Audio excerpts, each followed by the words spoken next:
ఈ movie story మంచి భలేగా ఉంటుండండోయ్. ఈ మూవీలోని ఒక 40 సంవత్సరాలు ఉన్న టీచర్ కి ఒక టీనేజ్ కుర్రాడు లైన్ వేస్తాడు. లైన్ వేస్తనే కాదు, స్టార్టింగే భారీ యుద్ధమే చేసేస్తాడు. అసలు అలా ఎలా జరిగింది అని మనకు అనిపిస్తుంది. ఇంకా చాలానే జరుగుతాయి. అవన్నీ ఏం జరిగిందో మనం తెలుసుకోవాలనుకుంటే ఎటువంటి లేటు చేయకుండా మూవీ స్టోరీలోకి వెళ్ళిపోవాలండి. ఇక మనకి మూవీ స్టార్టింగ్ సీన్ లో 40 ఏళ్ల వయసు ఉన్న ఒక ముసలి కేట్ అనే టీచర్ ని చూపిస్తారు. ఈమె ఏజ్ 40 సంవత్సరాలు గానీ ఈమె చూడడానికి అసలు అలాగే అనిపించదు. చూడడానికి తుపాకీ పక్కన లపాకీ లాగా మంచి తలతలు ఆడిపోతూ ఉంటుంది. అలాగే ఈమెకి ఒక ఇద్దరు ఫ్రెండ్స్ కూడా ఉన్నారు. వాళ్ళ పేర్లు వచ్చేసి జాన్ అండ్ మోలీ. ఇక ఈ జాన్ ఏమో పోలీస్ ఆఫీసర్ కింద పనిచేస్తూ ఉంటుంది. ఉండటానికి కోట్ ఉంటుంది కానీ యాసాలు మాత్రం అలాగైతే అసలు ఉండవు. ఇంకొక వైపు మోలీ చూసుకుంటే ఈమె ఒక డాక్టర్. ఈమె కూడా పెద్ద డోలపోకుడియే.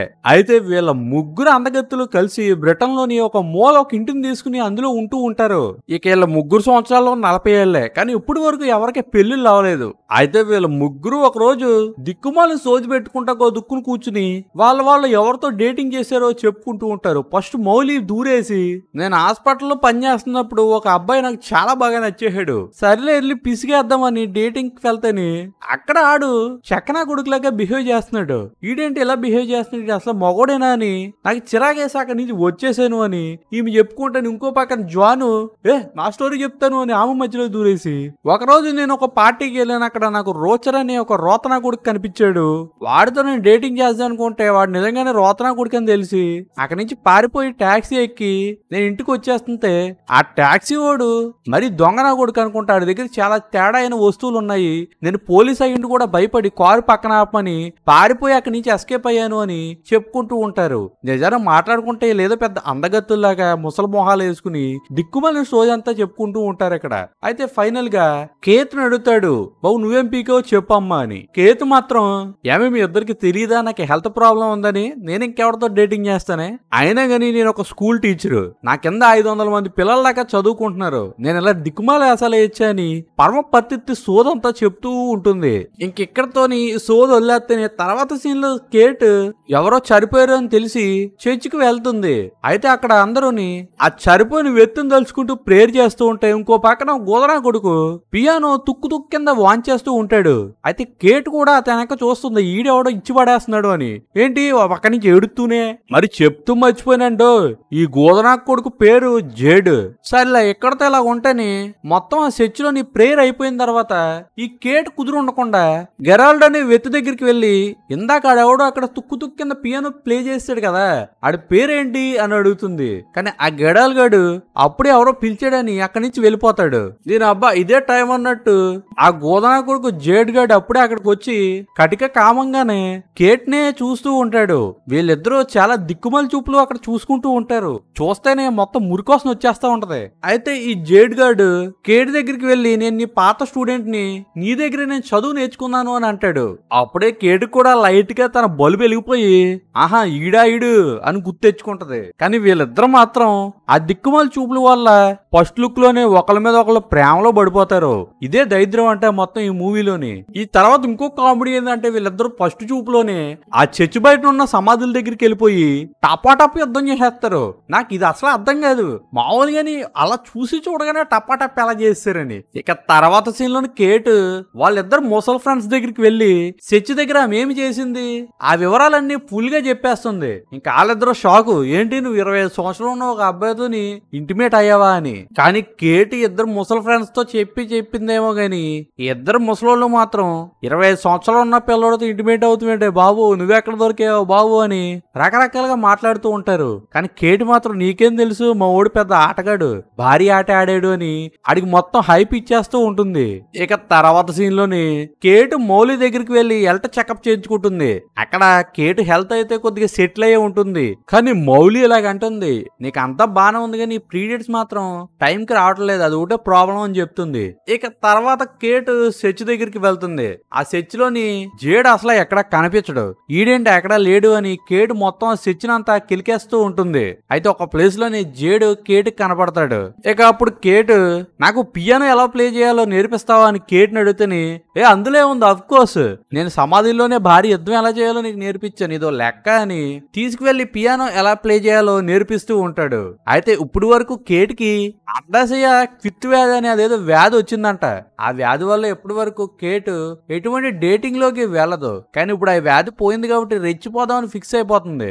అలాగే కేటు ఈ గోదనా కొడుకు ప్రేమలోని మునిగిపోతుంది. గోదనా కొడుకు కూడా కేటుని అర్థం చేసుకుని సరేలే అని కేటు కారులోకి తీసుకువెళ్ళి యుద్ధం చేసేస్తాడు. వీడికి అసలు యుద్ధం చేయడానికి ప్లేసులతో సంబంధం లేదు, ఎక్కడైనా గానీ యుద్ధం చేసేస్తాను అన్నట్టు బిహేవ్ చేస్తూ ఉంటాడు. ఇక అలాగా ఆ రోజు నుంచి ప్రతిరోజు వీళ్ళిద్దరూ కలుసుకుంటాం, యుద్ధాలు చేసుకుంటాం, ఇవన్నీ కామన్ అయిపోతాయి. అయితే ఒక రోజు ఫైనల్ గా కేటు చర్చికి వెళ్తుంది జేడ్ ని కలుద్దామని. అయితే అక్కడ జేడ్ పియానో బాగు చేస్తున్నాడు అనుకుని వెనక నుంచి వెళ్ళి పుయ్యం అని నొక్కేస్తుంది. కానీ అక్కడ పుయ్యం అనిపించుకున్నాడు జేడ్ అయితే కాదు, గెడాల్డ్.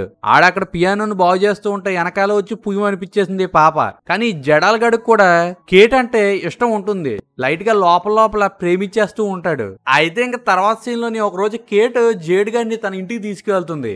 అక్కడ వీళ్ళిద్దరూ రొమాంటిక్ గా దగ్గర అయిపోతూ ఉంటారు. కరెక్ట్గా అదే సమయంలోని ఇద్దరు ముసలోళ్ళు సడన్ ఎంట్రీ ఇచ్చేస్తారు అక్కడికి. ఆ ఇద్దరు ముసలోళ్ళని వీళ్ళిద్దరిని చూసి ఏదో పులుసు కారిపోయినట్టు మొహాలు పెట్టేస్తారు. ఇక జేడ్ గాడు కూడానే ఇక్కడ ఉంటే బాగోదు అని బయటికి వెళ్ళిపోతాడు. కానీ ఈ మోలీ మాత్రం నువ్వెందుకు ఇలా బిహేవ్ చేస్తున్నాడు, ఆడు గోద పొకుడిగాడు, నీ ఏజ్ అంతా ఆడేజ్ అంతా అని దిక్కుమాలి లెక్చర్లన్నీ ఇస్తూ ఉంటుంది. కానీ కేట్ మాత్రం ఆడంటే నాకు ఇష్టం, ఆడితో నేను తిరుగుతుంటేనే నాకు చాలా హ్యాపీగా ఉంటుంది, అయినా నేను ఎలా ఉండాలో నువ్వెందుకు చెప్తుందాం అని అంటుంటేనే మోలీ అలా కదమ్మా, ఆడు ఎలాంటోడో నీకు తెలీదు, ఆడి బిహేవియర్ ఎంతో కూడా నీకు తెలీదు, నువ్వు ఇలా బిహేవ్ చేస్తే నీకే రిస్క్ అని సర్ది చెప్తూ ఉంటుంది. ఇక ఇది ఎలా ఉంటే తర్వాత రోజు కేట్ మౌలీకి అలాగే వాళ్ళ ఇద్దరు ఫ్రెండ్స్ కి ఫోన్ చేసి నేను జేడ్ ని పార్టీకి పిలుస్తున్నాను, మీరు కూడా వచ్చేయండి అని చెప్తుంది. అయితే ఆ పార్టీలోని మౌలీకి అలాగే జాన్ కి కేట్ ప్రవర్తన అసలు నచ్చదు. ఇక వీళ్ళిద్దరూ ఆ రోజు నైట్ అంతానే కంప్యూటర్ లోని జేడ్ గురించి రీసెర్చ్ చేస్తూ ఉంటారు. అయితే మౌలి తన డాక్టర్ కాబట్టి జేడ్కి ఏమైనా రోగాలు ఉన్నాయేమో అని చెక్ చేస్తూ ఉంటాని అతనికి ఒక 2 సార్లు గనీరియా వచ్చినట్టు ఈమె కనిపెట్టేస్తుంది. పెద్ద డిటెక్టివ్ మరి ఈమె.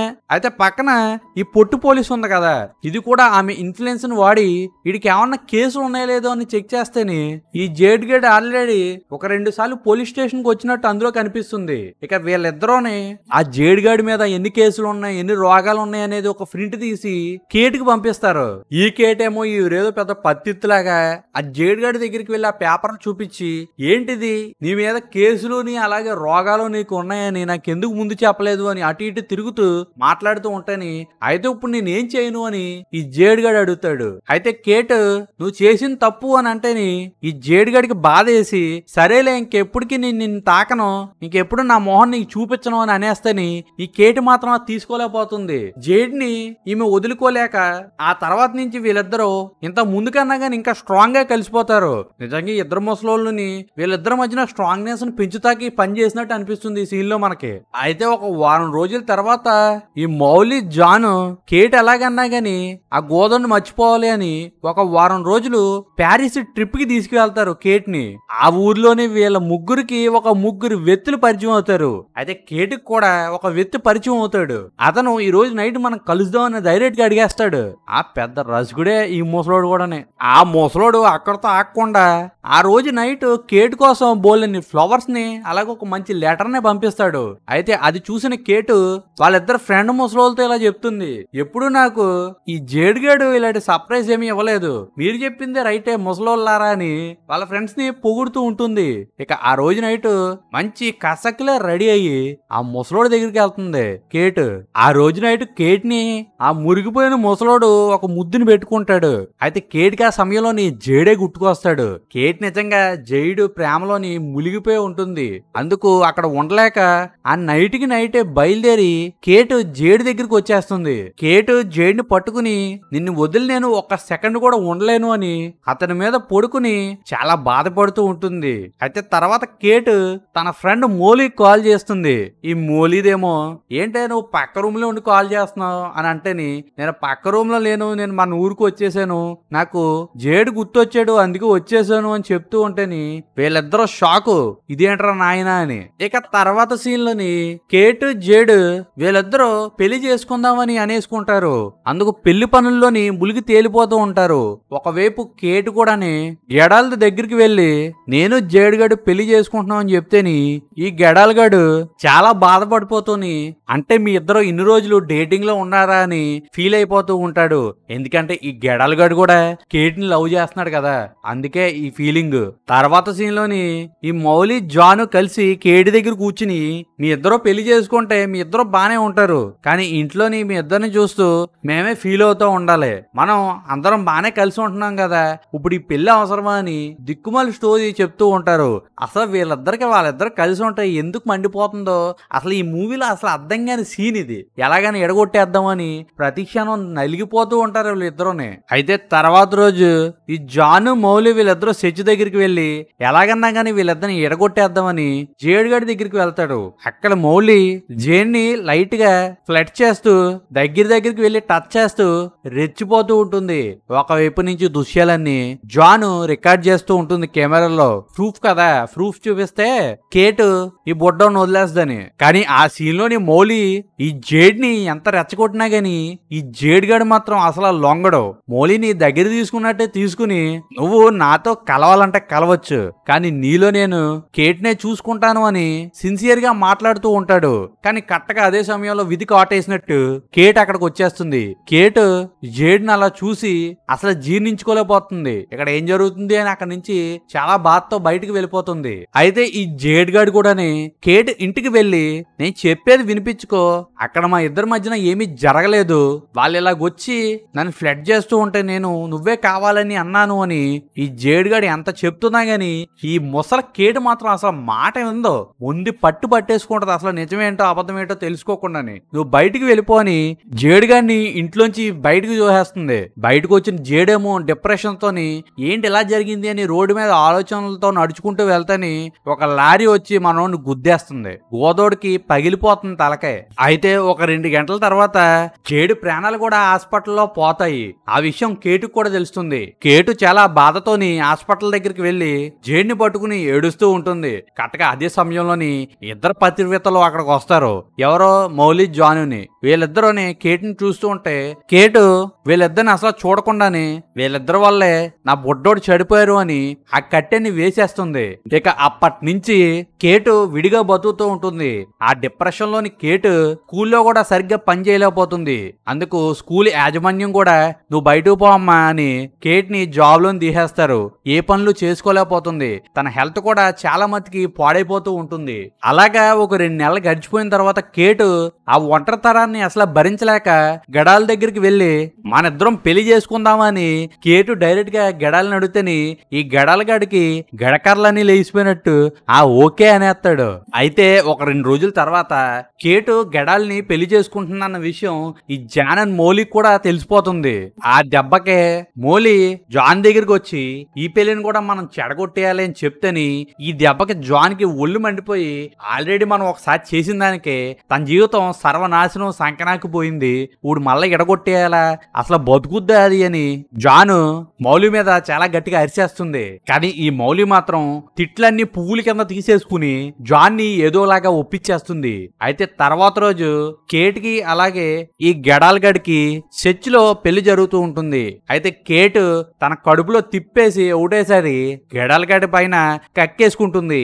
కరెక్ట్గా అదే సమయంలోని అక్కడికి జాను హీరోలాగా ఎంట్రీ ఇచ్చేసి 1965 ఆరోగ్య పథకం కింద కేట్ ని మేము అరెస్ట్ చేసి తీసుకువెళ్ళిపోతున్నాం అని అక్కడి నుంచి తీసుకువెళ్ళిపోతుంది. అయితే ఆ పెళ్లికి వచ్చిన వాళ్ళు అందరూని ఇది ఎక్కడ చట్టం రా నాయన అని బెత్తరపోయి చూస్తూ ఉంటారు. ఇంకొక వైపు ఈ గెడలగాడు కూడానే ఇదేంట్రా నాయన బాబు చేదుగాని నోటి కండకుండా పోయింది అని చాలా బాధపడిపోతూ ఉంటాడు. అయితే తర్వాత జాన్ కేట్ ని మౌలి దగ్గర తీసుకెళ్తే మౌలి కేట్ పొట్ట పిసికేస్తూ నువ్వు ప్రెగ్నెంట్ అని సడన్ షాక్ ఇచ్చేస్తుంది. అయితే కేట్కి ఏమీ అర్థం కాక ఏంటో బాబు నువ్వు జోకులేస్తున్నావు, ఇప్పుడు వరకు నేను గెడాలగాడుతో ఒక్కసారి కూడా స్లీప్ అయ్యలేదు అంటేని ఓసి తింగర మొహమా, ఇది గెడాలగాడు వల్ల వచ్చిన పొట్ట కాదు, సరిపోయాడు చూడు నీ ప్రియుడు గోదనా కొడుకు ఆడవాళ్ళు వచ్చిన పొట్ట అని డైరెక్ట్ గా చెప్పేస్తుంది. కానీ కేట్ మాత్రం గుక్కబెట్టి ఏడ్చేస్తూని ఎప్పుడు నువ్వు నన్ను ఇబ్బంది పెడుతూనే ఉన్నావు, నన్ను ఎందుకు ఇలా ఏడిపిస్తున్నావు అంటేని ఈ మౌలి నిన్ను ఏడిపించాలని కాదే బాబు ఇలా చేసింది, ఆ జేడుగాడు నేను ఎక్కడ మోసం చేసేస్తాడేమో అని మేము అనుకున్నాం, కానీ అతను చంపేద్దామని మా ఉద్దేశం అసలు కాదు. అలాగే మన ముగ్గురం కలిసి ఉంటే ఎంత హ్యాపీగా ఉంటామని దిక్కుమాలిన సోజీ ఇక్కడ కూడా చెప్తూ మొదలెడుతుంది. అలాగే చెప్తూనే ఆ మౌలి గొక్కెట్టి ఏడ్చేస్తేని కేటు ఆ మౌలిని దగ్గర తీసుకుని ఈ పొట్టు పోలీసుని కూడా దగ్గర తీసుకుని మన ముగ్గురం ఎప్పట్లాగే కలిసి ఉందామని అంటుంది. ఆ తర్వాత సీన్ లో మనకి కేటుకి బుడ్డ జేడుగాడు పుట్టేస్తాం మనకు కనపడుతుంది. అలాగే ఈ ముగ్గురు అక్కలోనే హాల్లో కూర్చుని ఎప్పట్లాగే ఆ దిక్కుమాల సోదులు పెట్టుకుంటూ ఉంటారు. ఇక వీళ్ళ ముగ్గురు కలిసి ఉన్న సీన్ చూపిస్తుంటోనే ఈ మూవీ అంతా అయిపోతుంది. గాయ్స్ ఇక్కడ వరకు మీకు వీడియో ఎలా కనిపించిందో ఖచ్చితంగా కామెంట్ సెక్షన్ లో చెప్పండి. అలాగే ఈ వీడియోలోని నా ఎక్స్ప్లెనేషన్ స్టైల్ కూడా కొద్దిగా మార్చడం జరిగింది. ఇది మీకు ఎలా కనిపించిందో కామెంట్ సెక్షన్ లో చెప్పండి. ఒకవేళ మీకు నచ్చింది అన్నారనుకోండి ఇదే కంటిన్యూ చేసేద్దాం.